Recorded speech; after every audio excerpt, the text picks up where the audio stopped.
మమ్మల్ని అట్ట కూడా మనిపిస్తున్నారు వీళ్ళు. ఈ మా ఎలక్షన్ ముందు నాకు చాలా కప్పినారు. ఈ రోజు ఆ చాలా తీసేసి నరికేసినారు తండ్రి వీళ్ళు. తాటి చెట్టు నాగేంద్ర నువ్వు ఓటు వేపించాలా వేయాలా అని చెప్పి చంద్రశేఖరు వెంకటేశు నీ పంచాయతీలో మన ఆమె పంచాయతీ సర్పంచి వీళ్ళంతా అని చెప్పి చేతిలో చేసిన వాళ్ళు ఈ ముందు ఆ చేతులు రెండు తెగొట్టేసినారు తండ్రి. మాకు మేము జనసేన వస్తే మమ్మల్ని బాగా చూస్తాడులే అని చెప్పి మమ్మల్ని న్యాయం చేస్తాడులే అనుకుంటే న్యాయం చేయలే తండ్రి. వాళ్ళు న్యాయాన్ని నరికేసి ముద్ర పెట్టారు తండ్రి. మేము బతకలేని వాళ్ళు, మాకు ఏ ఆపు లేదు తండ్రి. వాళ్ళు ఎంతలే కదా అని చెప్పి మా ముందే మళ్ళా మేము పోయి మా చెట్లు వేసుకొని 15 ఏళ్ళు సాగి చెట్లకు పెట్రోల్ పోసి కాచుకుంటామని నరికేసారు తండ్రి. ఎంతటి న్యాయమో నువ్వే ఆలోచించు.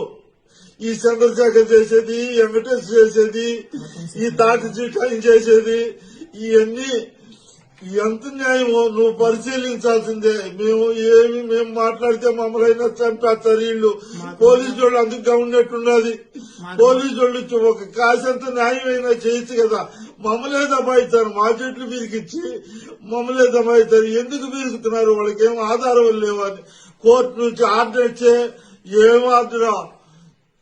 సిద్ధేశ్వరాలు గారు ఆర్డర్ రెడీ అని పంపలన్నీ కూల్చిపోతే ఇల్లు కట్టుకుంటున్నారు. నువ్వే పెద్ద పొడంగా అంటారని సీఏ అనే మాటేనా? సీఏ గారు అనే మాటేనా? అదే అందుకోసం పోలీస్ స్టేషన్ కాడికే మాకు భయం వేస్తున్నది. పోలీసులు లోకాలు పిలిచి ఆ సీఏ కాల్ చేసేవాడే అంత కరుణ లేనివాడికి వాడికి పోవడం ఏమన్నా గురి పోసుకొని తెచ్చే చుట్టుకాడన్నా చెట్టన్నా సాక్షి చూస్తుందా?